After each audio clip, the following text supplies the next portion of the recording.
that mobilizes us around our revolutionary theory. Yeah.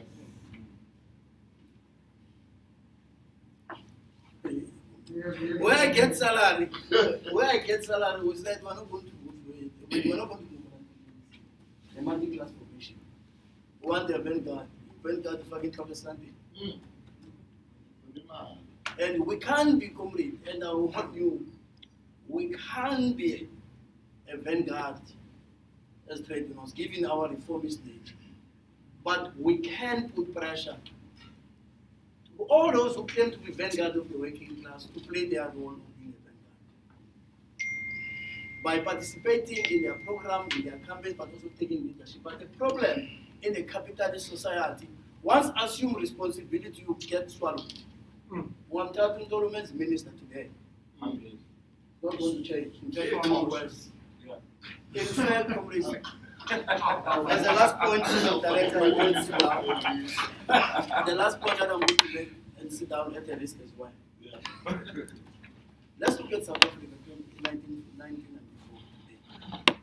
The most vicious people who have undermined and reversed the work of the working class and trade unions are product of trade unions and the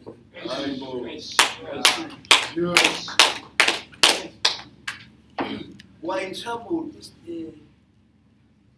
state ownership enterprise precisely because of those who were called capitalists. So the immediate challenge is that how do we go back to the 1814 call of unity? Because the 1814 says workers of the world unite. We have nothing to lose but the church. How do we do that? And this prevailing moment, and the combination of the capitalist crisis with the COVID presents an opportunity of alternative to capitalism. But we were found at the weakest. We were found to be at the weakest. And this crisis combined confirm one thing, the inability of capitalism to sustain itself, both structural and systematic. Yet the world calls for the alternative. Where is the working class? So that's a task of the dollar that we think that we must struggle to respond to. Where is the working class? To what an extent do we localize the working class around its revolutionary theory to appreciate the task of the moment? Because there is no class that pities the other. We are on our own. Generally in South Africa, look, comrades, how the working class is always abused in the ANC. Workers in the ANC are trapped in factions. Sando in the state is an enemy of workers. But in the ANC is a hero because we're factional. Why would ANC keep quiet when its government is not giving workers yet who are members of the ANC and who are pillars that kept the ANC surviving? Why? Because we tend to say, I take off my cap of being a worker. And if you take off the cap of being a worker, what do you become? A worker is a worker. Communists, they say, because they happen to be a branch chairperson of the ANC, they say when they speak, I'm taking off my cap of being a communist. If you take it, what do you become? And we understood, comrades, we understood from Soviet politics between Bolsheviks and Mensheviks that you remain a communist wherever you are. You act as such. Because if you take it, and we are told that some communists who are ministers, once you attack them, we attack communists. It can't be true. Once we are in a state, particularly in a capitalist society, you act and organize on behalf of capital. There is no two ways about it. So that's a reality that we do think that the immediate task and the immediate solution to all what I have said is to venture into a class struggle. But you will not do so if you don't mobilize and orientate your membership first and foremost around its revolutionary theory. And we must not get tired, comrade. We must take upon ourselves to educate, to empower our members, including us as leaders. Because sometimes we tend to be knowing everything, yet we know nothing. So this is a revolution. Concrete conditions and our experiences must teach us in terms of how we move forward. Amanda.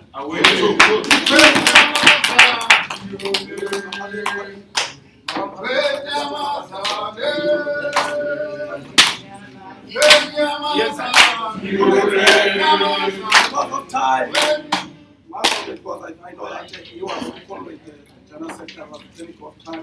We'll see, of course, before you leave. Yes, we'll just take a few 5 questions. But before we take those 2 questions, I want you to note these few commitments we want to make to you. Last night, I think we slept at 3. No, where there's not 20, there's no sleeping. Really? And there was an additional school yesterday. Oh, you were together with that? Yeah. I was looking for that.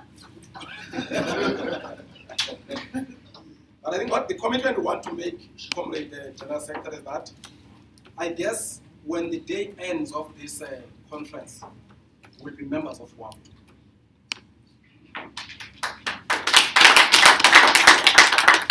And that is informed by the ideological perspective. That is informed by the ideological perspective of WAP against I2. And we can also promise you that we also want to do what you are talking about, the unit of COSATU and SAFTU.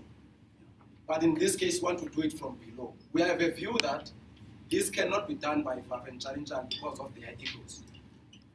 Our view is that this can be done by us and you.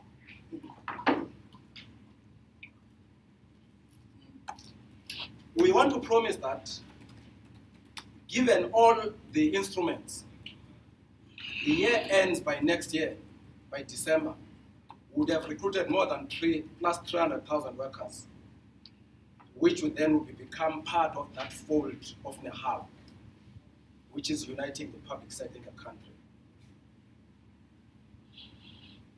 By the way, I think I was discussing with the president last week on Saturday in Umtata, and the point I was raising to him was that we have not yet realized the vision of NEHAW, because NEHAW is National Education, Health, and Allied Workers.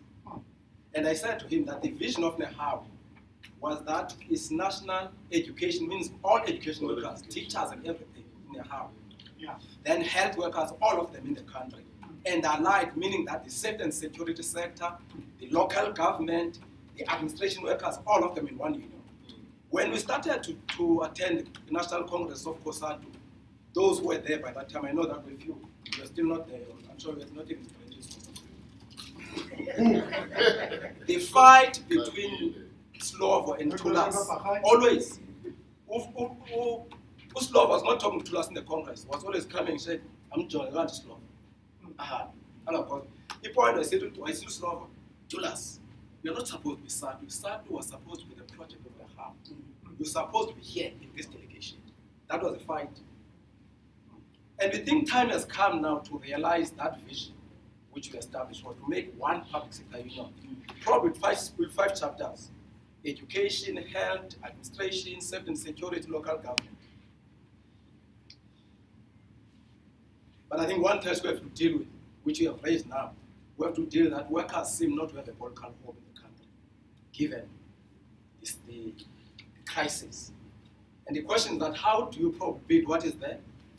Maybe we talk about swelling the ranks, but with the most conscious cadres, and build the movement, and build the vanguard, and build the trade union movement. I think those are questions which I think we have to deal with. And I think the important question, as we have said, it means if we are the members of WAF to be opportunistic, not as a general sector of NEHAW, but as a general sector of WAF. One weapon we want as SALISPWU is to just get the organizational rights just to remove this agency fee. Because we know that if you remove that agency fee, we know that the teachers, majority of them in this province, in Eastern Cape, they want to join us. Police want to join us, but they can't because there's agency fee, which is caused by the fact that it's closed in the bargaining chamber because of the threshold. And when I left President on Saturday last week in Umtata, he then asked me, Ndola, what then do you think is the first phase?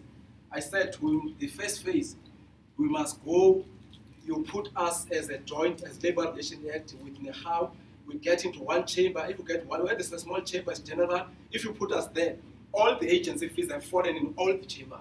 Then we can promise you we can do it.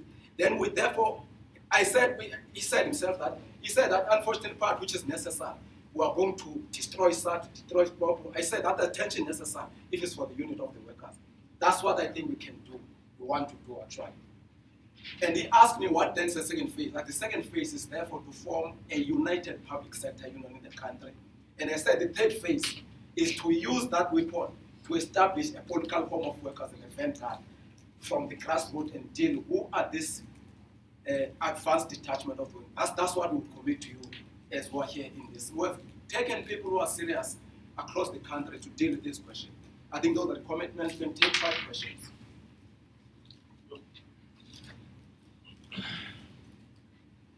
One, 2, 3, 4. The last one. 2. Jihad, I know you want to speak. If you don't have an issue, you'll say they've taken 5. Yeah, the last one. Yeah, the last one. The question. Okay.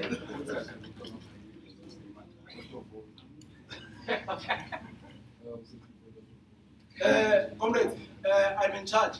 Number 1 must ask a question. Yeah. Thanks, comrades. Good morning, comrades.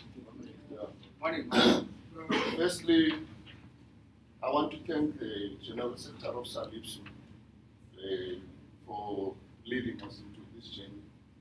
Yesterday, when we spoke to each other, I didn't understand what he was talking about. And I had a lot of questions yesterday. But yesterday, he gave an overview. And I listened yesterday. And I'm listening today again. And what you just said about the class contradictions in terms of fighting each other, because that is what is actually happening on the ground. You belong to SALISPWU, you belong to SATU, you belong to NEHAU, you belong to all these unions, but people are looking at each other as enemies. And that is the first point of departure. How are we going to actually do this unity? When we have members of NEHAU, when we have members of SAT, when we have members of all these people that are crushing each other, and they are looking at us as enemies. Come to a question. The question is, there's a lot of questions, but I'll ask one question. How do we actually do this unity of the working class? Out of this class contradiction. And I think you must, all other questions will deal with in discussion, but even if it's not there. There's a lot, yeah. Other questions will be responded by Mato. Yeah. Thank you. Thank you, Chairperson.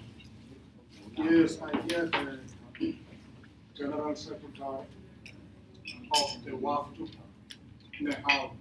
Okay.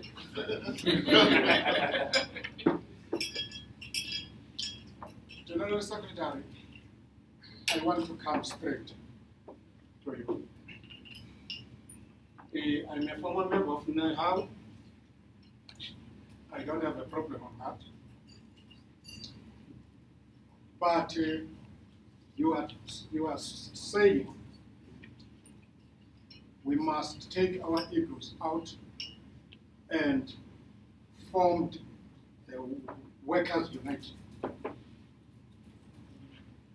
But you found that the people who doesn't want that is those they have Amanda, like NEHAU, like SATU. You see. And then how can we achieve your vision?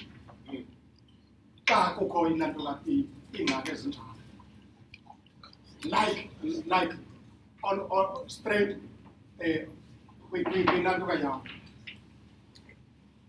Apple that is the corner. You see. You see, how can we achieve? And ngiyacela hlekazi ukuthi xa uphuma apha kule nkomfa ungasinika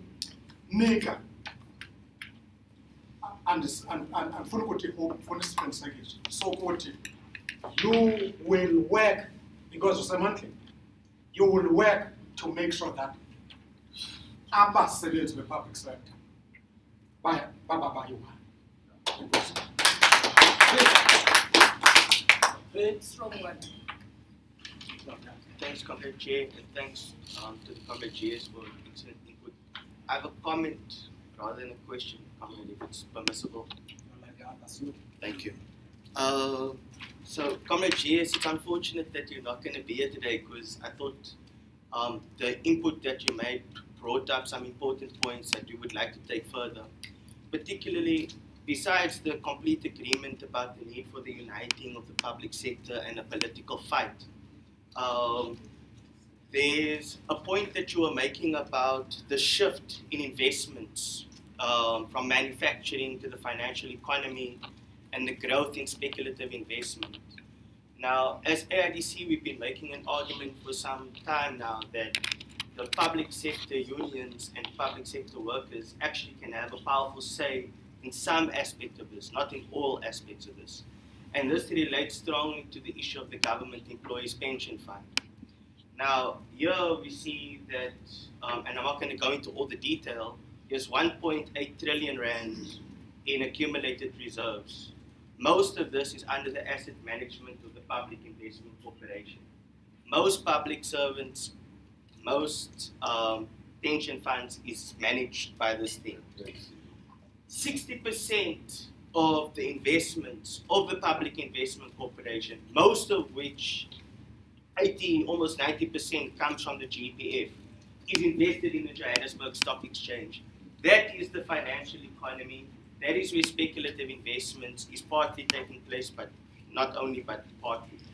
So, as unionists, what are you saying about this, comrades? Why are we not saying use this money to invest in the strengthening of the public sector and a redistributive macroeconomic program? Now, I hear what you're saying, and WAFTU and SALISPWU and everyone here is saying the ANC can have more say. But I think the ANC is not going to move unless workers are going to say something. So that's my challenge, comrades, and we'll obviously talk about this more in detail later. Number 4. Thank you,